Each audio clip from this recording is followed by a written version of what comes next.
है आदमी welcome back to my channel. So आदमी, जैसा कि हमने नेक्स्ट एपिसोड में देखा था, जिमिन ने आर्यन से कहा था कि वो उसे उसकी फ़ीस ना देकर उसके लिए एक हॉस्पिटल के बगल में ही ज़मीन खरीद दे ताकि जिमिन वहाँ पर से एक अनाथ आश्रम खोल सके। अब आगे वीडियो में आगे बढ़ने से पहले अगर मेरे चैनल पर नए हैं तो चैनल को सब्सक्राइब करके बेल आइकन को हिट कर दे, वीडियो को लाइक करें, कमेंट करके मुझे आपका फेवरेट पार्ट बताएं, अच्छा लगे तो अपने दोस्तों के साथ भी शेयर कर दें। तो चलिए आगे बढ़ते हैं। 1 महीने हो चुके थे, जिन अब रिकवर हो चुका था। अब वो अपने घर में ही था अपने छोटे तैहून के साथ, और वही ते की भी तबीयत अब ठीक थी। और मिस्टर एंड मिसेस किम तो उसे देगू लेकर जाना चाहते थे, बट जिमिन, जंकुक और बाकी सबके फोर्स करने पर उसने ते को जिमिन के यहाँ ही छोड़ दिया जहाँ जंकुक, ते, जिमिन और बच्चे रहते हैं। आर्यन ने वो ज़मीन भी खरीदी थी जहाँ जो ज़मीन जिमिन ने बोला था। लेकिन इन सब के बावजूद एक चीज़ कोरिया में बहुत पॉपुलर हो रही थी, और वो थी बच्चों की किडनैपिंग। छोटे बच्चे बहुत भारी मात्रा में किडनैप होते जा रहे थे। अब जिमिन को बहुत ज़्यादा ही डर लग रहा था। पुलिस इस बारे में देखभाल कर रही थी, लेकिन उन्हें भी कुछ समझ नहीं आ रहा था कि आखिर बच्चे को किडनैप कर कौन रहा है। जिमिन को हमेशा से शक अपनी माँ ऊपर था, लेकिन वो भी हर गुनाह के इल्ज़ाम अपने माँ के ऊपर ही तो नहीं ठोक सकता था। एक वो बोरही थी जो बच्चों को किडनैप कर उनकी किडनियों और बाकी अंगों को दूसरे देशों में सप्लाई किया करती थी। बट उसकी मॉम तो जेल में है ना। उसके डैड और उसके बाकी दोस्तों ने बोरा को मिलकर पकड़ा था करीब 8 साल पहले। 8 या 9 करीब ऐसे ही था। बोरा जेल में थी, क्या बोरा बाहर आ गई है, इसके बहुत कम चांसेस थे। जिमिन अभी किचन में बच्चों के लिए ब्रेकफास्ट बना रहा था। आज उसका ऑफ था, इसीलिए वो आज कंपनी नहीं गया था। और उसने जंकुक और ते को कहा कि वो बच्चों को स्कूल छोड़ देगा तो वो अपने काम करे। ते हमेशा घर में ही रहता था और जिमिन को इससे कोई शिकायत नहीं थी, क्योंकि जिमिन की गैर हाजिरी में ते एक नैनी का ही काम किया करता था, जिस तरह वो बच्चों को अच्छे से संभाल के रखता था। लेकिन ते को बुरा लगता था कि वो कुछ काम नहीं। जिमिन और जंकुक को इससे कोई प्रॉब्लम नहीं थी कि ते कुछ नहीं करता, बट ते को अंदर ही अंदर उसकी इनसिक्योरिटी उसे खाई जा रही थी। और एक तरह से जंकुक और ते का भी रिलेशनशिप ठीक होता जा रहा था। ते ने एक दिन फैसला किया कि वो सब कुछ जंकुक को बता देगा, और उसने जंकुक को आधी रात को अपने रूम में बुलाया। जंकुक को पहले ही से शक था कि ज़रूर ते उनकी पास्ट की बातें करना चाहता है, लेकिन ते के कुछ बोलने से पहले ही जंकुक ने ते से कहा कि उसे ते के पास्ट से कोई फ़र्क नहीं पड़ता। अगर ते जंकुक को अभी भी प्यार करता है तो जंकुक भी ते से अभी भी बहुत प्यार करता है। अगर ते इस बात की राज़ी है तो वो जब चाहे वो अपना पास्ट जंकुक को बता सकता है, और जंकुक ये उसका पास्ट की बात सुनना भी चाहेगा, लेकिन बिना किसी ज़ोर ज़बरदस्ती के। हालांकि अभी जंकुक ने ते से एक बार भी उसके पास्ट के बारे में नहीं पूछा था, लेकिन ते को ऐसा महसूस हो रहा था कि ते को जंकुक को अपने पास्ट के बारे में बता देना चाहिए। लेकिन जंकुक ने ते को समझाया, और ते ने जंकुक को अपनी इनसिक्योरिटी भी बताई कि उसे अंदर ही अंदर बुरा लगता है कुछ ना करने वाला। जंकुक ने ते से साफ कहा कि जंकुक को एक ऐसा हस्बैंड चाहिए जो घर में रहकर हाउसवाइफ का काम कर सके। जब जंकुक काम से थका हारा आए तब उसका हस्बैंड उसके लिए खाना बनाए, उसकी सेवा करे और उसका साथ रहे। अगर घर में दोनों ही कमाने वाले रहेंगे तो दोनों ही थके हुए रहेंगे और कभी एक दूसरे को प्रॉपरली टाइम नहीं दे पाएंगे। हालांकि जंकुक का कहना गलत नहीं था, बट उसका कहना उतना भी सही नहीं था। बहुत से रिलेशनशिप में सभी अपने अपने ऊपर डिपेंड रहना चाहते हैं, कोई किसी और के ऊपर डिपेंड नहीं रह सकता। इसीलिए जिन और आर्यन दोनों ही काम करते हैं, और यहाँ तक कि होबी और काई भी, बट वो उनका मैटर है। और जंकुक ने जैसा कहा कि उसे कोई चाहिए जो उसके लिए घर में रहकर जंकुक के लिए टेस्टी टेस्टी खाना बना सके। जंकुक जब ऑफिस से थका आ रहा है तो उसकी थकान मिटाने के लिए वो उसके साथ रहे और उसे बहुत प्यार करे। तो इस बात को सुनकर बहुत खुश हुआ, और शायद जंकुक ने अपना नज़रिया ही चेंज कर दिया था। वरना आप पहले वाले जंकुक यानी मिडिल स्कूल के जंकुक से पूछते तो वो कहता था कि कम से कम उसके हस्बैंड या वाइफ दोनों को काम करना चाहिए, दोनों घर में मिलकर काम करेंगे तो ही उनके घर चलेगा। बट अब लगता है जंकुक ने अपना नज़रिया बदल दिया है, और वो भी सिर्फ ते के लिए, ताकि ते को बुरा ना लगे। और ते भी अपनी कहीं ना कहीं इनसिक्योरिटी से लड़ रहा था, बट जिसके लिए सबसे बड़ी मुसीबत थी वो थी यूंगी। ना ही उसे अपने दोस्तों का साथ मिल रहा था और ना ही उसे जिमिन के साथ मिल रहा था। और अभी तो उसके डायरेक्टर भी उससे खुश नहीं थे, बिकॉज यूंगी अब किसी चीज़ में ध्यान ही नहीं दे पा रहा था। उसे अपने एल्बम जल्दी ही लॉन्च करना था, उसकी बहुत सी प्रैक्टिसेस रहती थी, लेकिन इन सब के बीच वो जिमिन से मिलने चला जाता था। जिमिन को ये सब बहुत बेकार लगता था कि यूंगी उससे क्यों मिलने आता है, बट कहीं ना कहीं जिमिन को अंदर ही अंदर ये खुशी होती थी कि यूंगी उससे मिलने आया। और यूंगी कुछ न कुछ बहाना मार के जिमिन के केबिन में जाया ही करता था। जिमिन के लिए रोज़ वो सुबह फूल भेजता था और उसे चॉकलेट, हालांकि जिमिन को चॉकलेट्स की कोई ज़रूरत नहीं थी, बट फिर भी जैसा कि जिमिन के आज अपने वर्क से ऑफ था, इसीलिए जिमिन किचन में ब्रेकफास्ट बना रहा था। आज उसके बच्चों का स्कूल में अपने फेवरेट सुपर हीरो के कॉस्ट्यूम का डे था, इसीलिए सभी अपने अपने फेवरेट सुपर हीरो के कॉस्ट्यूम पहन के जाने वाले थे। बट इन दिनों जेनी को कुछ अलग से बुखार चला था, उसे हैरी पॉटर का फ़ैन बन चुकी थी। जिमिन ने उसे हैरी पॉटर की बुक पढ़ के सुनाई थी और जेनी ने उसकी मूवी भी देखी थी, Harry Potter and the sorcerer's stone, या उसे फिलिपस स्टोन भी बोलते हैं। हैरी पॉटर और अमृता प्राप्त करने वाला पत्थर। और जेनी हैरी पॉटर की बहुत बड़ी फ़ैन हो गई थी। वही युनजुन को ये सब बहुत बेकार ही लगता था, और लेकिन वो वेडनेसडे का फ़ैन हो गया था, इसीलिए उसने पूरा ब्लैक आउटफिट लिया था। और वही जेनी एक सच्चे ग्रिफिंडोर की तरह उसने सभी अपने गरुड़ द्वार के कपड़े जो स्पेशल जिमिन ने जेनी के लिए ऑर्डर किए थे वो पहने हुई थी। जिमिन अपने दोनों बच्चों को देखकर बहुत खुश था और उसने उन दोनों के लिए पेन केक जो बनाए थे उसे टिफ़िन में डाले और जेनी और युनजुन को टीवी रूम से आवाज़ देने लगा ताकि वो उन्हें स्कूल छोड़ सके। ते आज सो रहा था, बिकॉज जिमिन ने उसे कहा था कि वो आराम करे और जंगकुक पहले ही ऑफिस जा चुका था। जिमिन अपने बच्चों को कार में बैठाकर ते को एक बार लास्ट टाइम बोलने गया कि वो बच्चों के साथ निकल रहा है और ते ने हाँ में सर हिलाया और जिमिन अपने बच्चों को छोड़ने के लिए स्कूल चला गया। जिमिन और बच्चे स्कूल के बाहर थे। मॉम आप टेंशन मत लो, देखना आज का आउटफिट मेरा ही जीतेगा, जेनी ने अपने आउटफिट को टच करते हुए कहा। आपको पता है मैं हैरी पॉटर की कितनी बड़ी फ़ैन हूँ मॉम, क्या मैं बुक के अंदर जा सकती हूँ? हाँ, मुझे सच में हैरी पॉटर से शादी करनी है, जेनी ने जिमिन की ओर देखते हुए कहा। मॉम मैं जा रहा हूँ, वरना मैं इस पागल लड़की के साथ रहकर मैं भी पागल हो जाऊँगा। युनजुन ने कहा एक्सक्यूज मी, मैं पागल नहीं हूँ, पागल तुम होगे। जेनी ने युनजुन की ओर देखते हुए कहा। बस बस तुम दोनों लड़ाई करना बंद करो, जिमिन ने कहा। जेनी बेबी सबसे अच्छे से बात करना और युनजुन तुम भी। जिमिन ने युनजुन के सर को सहलाते हुए कहा। ओके मॉम, क्या मैं जाऊँ? मेरे फ्रेंड्स आ चुके हैं, युनजुन ने कहा और वो दौड़ते हुए वहाँ से चला गया। वही एक ब्लैक कार आकर स्कूल के बाहर खड़ी हुई। जिमिन और जेनी दोनों ही पीछे मुड़कर देखे, वहाँ लिसा और उसके अंकल यानी यूंगी खड़ा था और लिसा भी अपने ग्रिफिंडोर के ड्रेस में था। वो भी हैरी पॉटर वाला थीम पहने हुई थी। उसने जेनी से इस बारे में पहले ही डिस्कस कर लिया था और जेनी ने कहा था कि वो हैरी पॉटर का थीम सिलेक्ट करेगी, तो ऑफकोर्स अपनी बेबी के लिए लिसा ने भी हैरी पॉटर का ही थीम चूज़ किया हुआ था। देखो मेरी ड्रेस कैसे लग रही है, लिसा ने जेनी को अपनी ड्रेस दिखाते हुए कहा।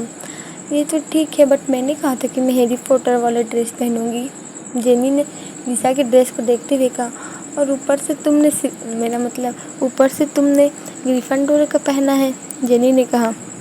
जेनी तुम्हें पता है मैं हैरी पॉटर की कितनी बड़ी फ़ैन हूँ, लिसा ने जेनी के कंधे पे हाथ रखते हुए कहा। क्या सच में तुम भी हैरी पॉटर की फ़ैन हो? जेनी ने कहा ऑफकोर्स। और युनजुन जेनी की ओर देख रहा था। जेनी ने एक रात पहले ही हैरी पॉटर की सभी मूवियाँ और उसके बुक पढ़े थे ताकि वो जेनी को इम्प्रेस कर सके। यूंगी ने अपना सर हिलाया और अपना चश्मा खोलकर अपने पॉकेट में रखा और जिमिन के पास गया। है ब्यूटीफुल, उसने जिमिन को देखकर कहा। यूंगी बच्चों के सामने बिल्कुल नहीं, जिमिन ने उसके मुंह पे कहा। तुम मेरे साथ डेट पे चलोगे? यूंगी ने जिमिन का हाथ पकड़ते हुए कहा और वहाँ किस किया। कभी नहीं। जिमिन ने अपना हाथ हटाया और जेनी की ओर मुड़ी। बेबी अगर मुझे आने में लेट हो जाए तो अब कहीं मत जाना और कोई कुछ भी बोले उसके साथ बिल्कुल मत जाना, ओके? जिमिन ने जेनी के सर में हाथ रखते हुए कहा, ओके मम, और अपने ऊपर का ख्याल रखना। और लिसा जिमिन ने लिसा की ओर मुड़ते हुए कहा, तुम भी अपना ख्याल रखना। जिमिन ने कहा, ओके अंकल, लिसा ने कहा। और जेनी और लिसा दोनों स्कूल के अंदर चले गए और जिमिन और योंगी वहाँ थे। जिमिन, तुम मुझे कब माफ़ करोगे? योंगी ने जिमिन की ओर देखते हुए कहा, जब तुम इस पूरे स्काई के स्टार्स को पूरा काउंट कर लो उसके बाद। जिमिन ने कहा और वो अपनी कार में बैठकर वहाँ से चला गया। आखिर कब तक मुझे इसको ऐसे ही झेलना पड़ेगा? योंगी ने कहा और वो दुखी होते हुए थोड़ा सा स्माइल किया और जिमिन को जाते हुए देखने लगा। लेकिन मैं हार नहीं मानूंगा, योंगी ने कहा। जिमिन वापस आया तो उसने देखा कि टीवी रूम में टीवी देख रहा है। तुम जल्दी आ गई जिमिन, उसने जिमिन की ओर देखते हुए कहा। जल्दी? जिमिन ने टाइम चेक करते हुए कहा। मैं वहाँ और करता ही क्या? जिमिन ने कहा। तुम्हें पता है, जब मैं उसे छोड़ने जाता और कुकी उसे छोड़ने जाता है, तेने आगे बताते हुए कहा, तो दोनों बच्चे हमें कम से कम आधा या 1 घंटे वहाँ रुका के रखते हैं। शायद आज उनका कंपटीशन है, इसी वजह से। जिमिन ने अपने कंधे हुचकाते हुए कहा, मुझे जल्दी से भेज दिया हो। जिमिन ने कहा, क्या पता। ते ने कहा, ते मैं आराम करने जा रहा हूँ, जिमिन ने कहा। और वो ऊपर अपने रूम की ओर चला गया और ते वही बैठकर टीवी देख रहा था। जिमिन अपने रूम में आया, उसने अपने कपड़े चेंज किए और कुछ कंफर्टेबल पहना और वो अपने बेड पे चला गया। जिमिन इन दिनों ठीक से सोया नहीं था। हालांकि अभी ने उसे ऑपरेशन करने की परमिशन दे दी थी, बट वो अभी भी बिगिट में ही काम कर रहा था, बिकॉज वो डॉक्टर अभी तक वापस नहीं आए थे। और जिमिन को पता है, उसने जब 1-2 महीने बिगिट में काम किया तभी उसे पता चल गया था कि वहाँ भी बहुत काम होते हैं जैसे हॉस्पिटल में होते हैं। तो जिमिन ने फैसला किया कि अगर कोई इम्पोर्टेंट ऑपरेशन हो जो किसी से ना हो और जब जिमिन की ही ज़रूरत पड़े तो जिमिन ऑपरेशन करने के लिए चला जाएगा और अभी वो बिगिट में ही रहकर काम करेगा। जिमिन 2 रातों से सोया नहीं था ठीक से, बिकॉज उसके जब भी कोई इमरजेंसी ऑपरेशन आते थे वो रात में ही आते थे और जिमिन को ऑपरेशन करते हुए पूरी रात बीत जाती थी। इसीलिए वो कभी कभी आधा घंटा तो 1 घंटे की नींद ले पा रहा था। और जिमिन ने ये छुट्टी जानबूझ के ली थी, बिकॉज अब उसे सहन ही नहीं हो रहा था। उसे अपने बच्चों के साथ भी टाइम स्पेंड करना था और जिमिन ठीक से सोया नहीं था, इससे उसका कोई भी काम वापस से नहीं हो सकता था। इसलिए जिमिन ने अपने मोबाइल चार्ज में लगाया और अपने आंखें बंद की, बट उसे नींद नहीं आ रही थी और कब से इतने देर से तो जिमिन सोने के लिए मरा जा रहा था। जिमिन एक खाली कोने को चुपचाप ताक रहा था, लेकिन असल में उसे पता चला कि वो शून्य में देख रहा है। जिमिन योंगी की बात के बारे में सोचने लगा कि इन 1-2 महीनों में योंगी कितना बदल गया है। वो हमेशा जिमिन को फ्लावर भेजता है, उसे चॉकलेट देता है, बट क्या जिमिन इतने में ही योंगी को प्यार में वापस पड़ जाएगा? नहीं, ये जिमिन की शान के खिलाफ है। वो इतने में ही योंगी के प्यार में वापस नहीं पड़ सकता है। जिमिन ने मन में ही सोचा और योंगी के बारे में ही सोचने लगा कि उसे एक सेकंड चांस देना चाहिए कि नहीं, बट उसके दोस्तों ने अभी तक योंगी को माफ़ नहीं किया है, तो जिमिन कौन होता है उसे माफ़ करने वाला? जिमिन ने आखिरी में सोचा और उसे महसूस हुआ कि उसकी पलकें भारी हो रही है, उसे खुला रखना अब मुश्किल हो रहा था।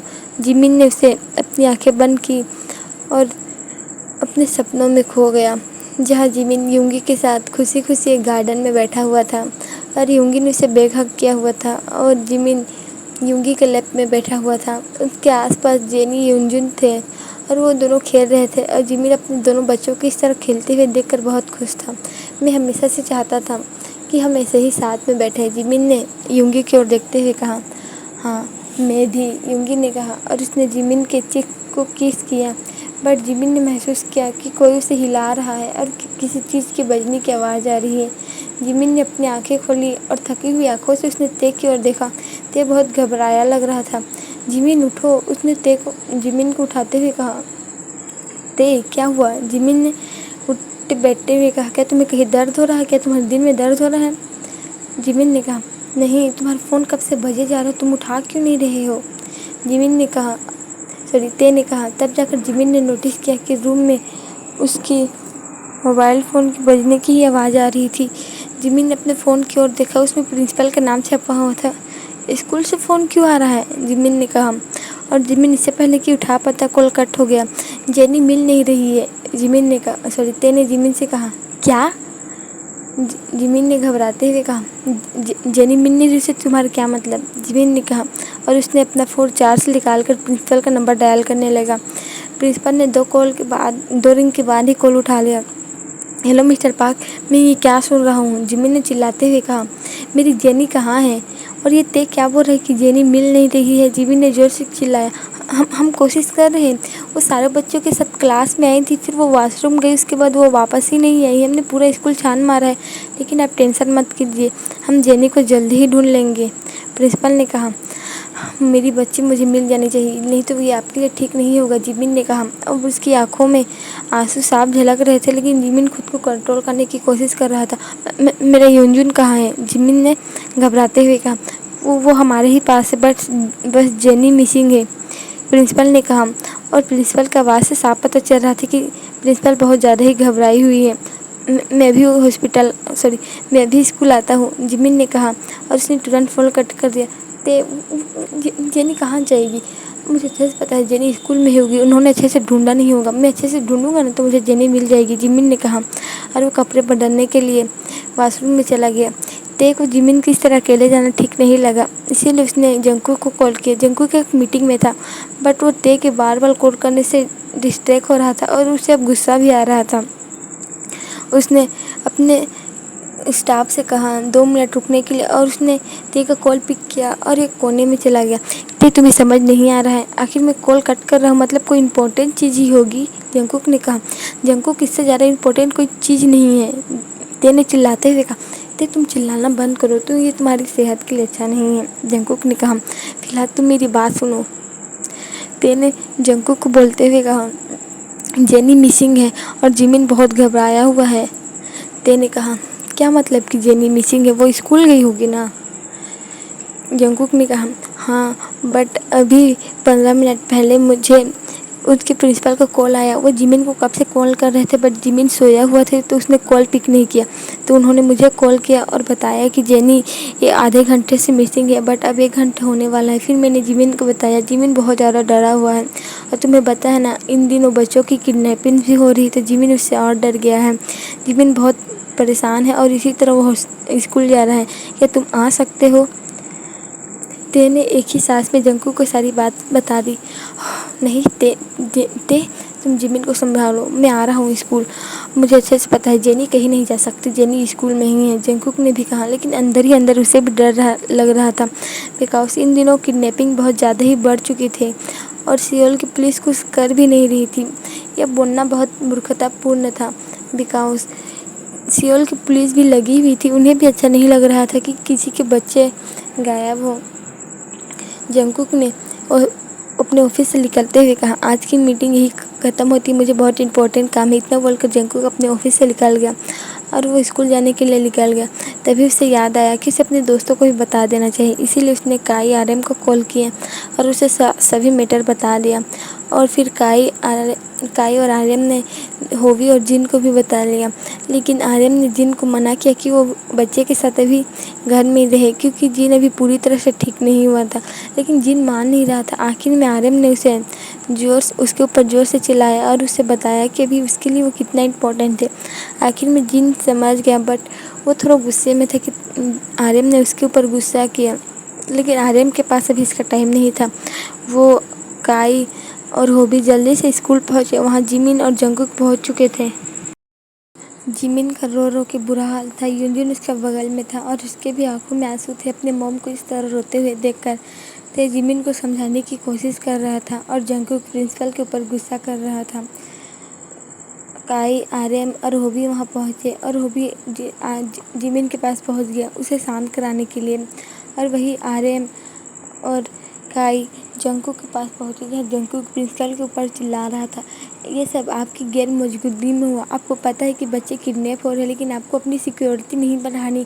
आपको हम लोग इतना टैक्स भरते हैं, वो सब कहाँ जाता है? जिमिन स्कूल कितना फंड क्यों दे रहा था? अपने बच्चों की सेफ्टी के लिए ना। सभी माँ बाप अपने बच्चों को आप लोगों के भरोसे ही छोड़ के तो स्कूल जाते हैं ना, अपने काम पे निकलते हैं कि जब वो काम से आएंगे जब वो घर जाएंगे तो उन्हें अपने बच्चों की शक्ल देखने को मिलेगी। बट आप लोगों की लापरवाही की वजह से आज जेनी गायब हो गई है, वो भी आपके स्कूल के अंदर से। ये कैसे हो सकता है? जंगकुक ने प्रिंसिपल को जोर से चिल्लाया। इ- इ- हम हमारी गलती नहीं है, जेनी क्लास में सब बच्चों के साथ ही थी, फिर वो टॉयलेट गई। इसके बाद मैं आपकी यही बात 10 बार नहीं सुनना चाहता, जंगकुक ने जोर से चिल्लाया। और प्रिंसिपल भी डर गई। आर्यन और काई उसके पास गए। जंगकुक शांत हो जाओ, चिल्लाने से जेनी वापस नहीं आ जाएगी। क्यों, आपको पता है जेनी किसके वजह से गुम हुई है?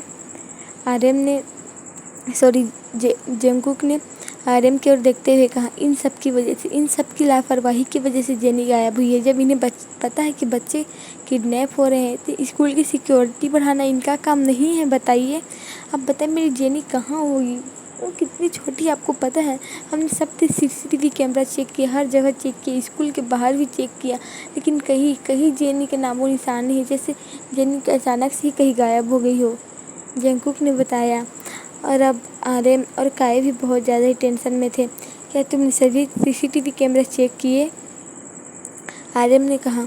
और जंगकुक ने हाँ में सर हिलाया। फिर उन तीनों ने जिमिन की ओर देखा, जिसका रो रो के बुरा हाल था।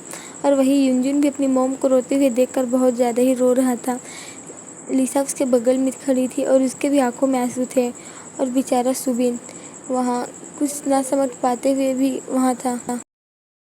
जैसे ही सुबिन ने यह नोटिस किया कि उसके डैड वहाँ हैं, सुबिन दौड़ते हुए अपने डैड के पास गया। और आर्यन अपने बच्चे को देखकर उसने शांति से सांस लिया। हालांकि आर्यन को भी डर लग रहा था, कहीं उसका भी बच्चा इन सब में ना पिस जाए। सुबिन, जिसने सिंचन का कॉस्ट्यूम पहना था, उसने बड़ी मासूमियत से पूछा, डैड, जेनी नूना कहाँ है? और जिमिन अंकल क्यों रो रहे हैं? उसने जिमिन को इशारा करते हुए कहा, बेबी, तुम्हारी जेनी नूना जल्दी ही मिल जाएगी और तुम्हारे जिमिन अंकल वो भी ठीक हो जाएंगे। उसने सुबिन के बाल सहलाते हुए कहे। और उसने काई की ओर देखा। क्या तुम्हें आइसक्रीम खाना है? काई ने सुबिन को कहा। और सुबिन की आंखों में चमक आ गई और उसने हाँ में सिर हिलाया। फिर काई सुबिन को लेकर वहाँ से चला गया, बिकॉज इस टेंस माहौल में उसका कोई काम नहीं था। अगर मेरी बच्ची को कुछ हुआ, जिमिन ने अचानक से खड़े होते हुए कहा, जिससे प्रिंसिपल डर के अपने सीट से ही नीचे गिर गया। अगर मेरी बच्ची को कुछ हुआ, जिमी ने दोबारा दोहराया, तो आप जानते नहीं कि पाक जिमिन कौन है। आपने सिर्फ मेरा अच्छा रूप ही देखा है। जब मैं फ़ंड देता था स्कूल को, जब मैंने यहाँ अपने बच्चों के एडमिशन कराने आया, तो मैंने आपको पहले ही बता दिया था कि पाक जिमिन क्या है। अगर आप जानते नहीं होंगे तो एक बार इटली में सर्च मार के देखना कि पाक जिमिन है क्या। मुझे अपना बच्चा चाहिए, मतलब चाहिए, जिमिन ने कहा और गुस्से से युनजुन का हाथ पकड़ के वहाँ से जाने लगा। अभी भी उसके चेहरे पर उसके नए आंसू, जिन्हें जिमिन बार बार पोंछने की कोशिश कर रहा था, साफ झलक रहे थे। जिमिन अंदर से टूट चुका था। हालांकि जिमिन को उन बच्चों से खून का रिश्ता नहीं था, लेकिन जिमिन का उनका खून से बढ़कर उनके दिल का रिश्ता था, जो जिमिन जेनी के चले जाने से इतना ज़्यादा दुखी था। अब जिमिन को पक्का यकीन हो चुका था कि ये एक सोची समझी साजिश है जेनी को किडनैप करने की, वरना जेनी स्कूल के अंदर से ऐसे ही गायब नहीं हो सकती। जिमिन को इसकी पूरी तह तक जाना होगा। उसे अपनी मोम के बारे में पता लगाना होगा कि उसकी मोम अभी जेल में है या नहीं, कि बाहर है। आखिर इन बच्चों की किडनैपिंग के पीछे कौन है? आखिर उसकी जेनी चली कहाँ गई है? जिमिन यही सब सोचते हुए अपने घर आ गया। वहाँ उसने देखा कि जिन अपने 1 महीने के बच्चे को गोद में लिए वहाँ जिमिन के घर में उसका वेट कर रहा है। जिमिन जिन को देखकर अपने आंसुओं को और कंट्रोल नहीं कर पाया और जिन को गले लगा के रोने लगा। जिन ने अपने बेबी को साइड के ही एक बेबी क्रैब में रखा, जो वो अपने साथ लेकर आया था, और जिमिन को शांत कराने लगा। जिमिन ने रोते हुए जिन से पूछा, योंग, आखिर मैं ही क्यों? मैं अपने बेबी के साथ खुश था, पर उन्होंने मेरी ही जेनी को क्यों लिया? उन्होंने मेरी ही जेनी को किडनैप क्यों किया? जिमिन ने रोते हुए कहा। अब वो रोते रोते हिचकियाँ ले रहा था और वही युनजुन भी अपनी मोम को इस तरह देखकर शांत सा हो गया था और उसके भी आंखों में नए नए आंसू आ रहे थे, मोटे मोटे आंसू, जिससे वो अपने छोटे छोटे हाथों से पोंछने की कोशिश कर रहा था। युनजुन और जेनी दोनों ट्विंस थे। दोनों के बीच टकराते भी बहुत होती थी, दोनों बहुत लड़ाई होते थे, लेकिन दोनों के बीच बहुत प्यार था। और अपनी बहन को अपने साथ ना देखकर युनजुन भी बहुत दुखी था। जिमिन अपने बच्चे को क्या ही संभालता, वो खुद इस हालत में नहीं था कि वो खुद संभले। और युनजुन को इस तरह रोता देख ते ने उसे गले लगा लिया और यूनजिन भी ते को गले लगा के रो रहा था। ते उसे शांत कराने की कोशिश कर रहा था। जिमिन, चलो पुलिस स्टेशन, जंगकुक ने आते हुए कहा। जिमिन ने हक ब्रेक करके जंगकुक की ओर देखा। हमें कंप्लेंट फाइल करानी पड़ेगी, जंगकुक ने कहा। नहीं, हम नहीं कर सकते, आरएम ने कहा। पर क्यों? जंगकुक ने चिल्लाते हुए कहा। अभी 24 घंटे नहीं हुए जेनी को गायब हुए, और जब तक 24 घंटे नहीं हो जाते हम पुलिस कंप्लेंट नहीं कर सकते हैं, आरएम ने कहा। आरएम की बात ठीक है, काई ने कहा, जिसकी गोदी में अभी सुबिन सोया हुआ था। हमें वेट करना चाहिए, हो सकता है कोई फ़ोन कॉल आ जाए। मुझे नहीं लगता कि कोई फ़ोन कॉल आएगा, जिमिन ने ब्लैंकली एक खाली जगह को देखते हुए कहा। अब उसे समझ नहीं आ रहा था कि आखिर वो क्या करे। वो पुलिस से भी मदद नहीं ले सकता। क्या किडनैपर्स जिमिन को कॉल करेंगे? जिमिन यही सब सोच रहा था। और वही, आज स्कूल की जल्दी छुट्टी कर दी गई थी तो जेनी भी जल्दी अपने अंकल को बुलाकर अपने साथ ले गई थी, और टीचर्स ने सभी बच्चों और उसके पेरेंट्स को बोल दिया था कि वो स्कूल आए तो केयरफुली आए और अपने पेरेंट्स के साथ ही रहें जब वो घर जाएं, और ना ही किसी दुकान पे जाए, क्योंकि किडनैपिंग अब बहुत ज़्यादा ही बढ़ रही थी। अब उनके स्कूल के बच्चे भी किडनैप होने लगे थे। और वही लिसा ने जब ये बात जंगकुक यूंगी को बताई तो यूंगी के पैरों तले से ज़मीन ही खिसक गई थी कि जेनी किडनैप हो चुकी है, और उसने ये अंदाज़ा ही लगा लिया कि जिमिन का भी इस वक्त क्या हालत होगा। यूंगी ने कुछ ना सोचते हुए उसने गाड़ी जिमिन के घर की ओर मुड़ाई, जिससे अब जिमिन का नया घर पता मालूम था। और जेनी मेरा मतलब लिसा उसके साथ ही थी, और दोनों जिमिन के घर में पहुंचे। जब वो वहां गए तो उन्होंने देखा कि वहां का माहौल बहुत टेंस था। जिमिन रो रहा था, लेकिन अब वो चिल्ला कर नहीं रो रहा था, वो खाली चुपचाप सोफे में बैठ के रो रहा था और अपने मोटे मोटे आंसुओं को आने से रोक रहा था। बच्चे वहाँ सो चुके थे, जिसने ते होबी ने अपने कमरे में ले जाकर उन्हें सुला दिया था। जिमिन के पास बैठा हुआ था और उसे सांत्वना दे रहा था। होबी और ते किचन में थे, सबके लिए कुछ बना रहे थे। वही जंगकुक, आरएम और काई एक सोफा में बैठकर तीनों कुछ डिस्कस कर रहे थे। तभी लिसा ने जिमिन की ओर देख के पूछा, अंकल आप ठीक तो हैं? लिसा की आवाज़ सुनकर सभी यूंगी और लिसा की ओर मुड़े, और जंगकुक जल्दी से जिमिन के पास गया और जिमिन यूंगी को देखकर फिर से रोने लगा, और यूंगी ने उसे गले लगा लिया। लेकिन जिमिन ने इस बार यूंगी को अपने से दूर नहीं किया। जिमिन बहुत ज़्यादा टूट चुका था, उसे कोई अपने की ज़रूरत थी जो उसे चुप करा सके। मैं हूँ तुम्हारे साथ, जेनी को कुछ नहीं होगा, मैं हूँ ना, यूंगी ने कहा, और वो जिमिन की पीठ सहलाने लगा। किसी ने भी यूंगी को वहाँ से जाने के लिए नहीं कहा, क्योंकि वो लोग अभी इस हालत में नहीं थे कि यूंगी से निपट सके। अभी उन्हें अपनी जेनी की फिक्र थी, उन्हें कैसे भी करके जेनी चाहिए थी। यूंगी, आखिर मेरे साथ ऐसा क्यों होता है? जिमिन ने रोते हुए कहा और हिचकियाँ लेने लगा।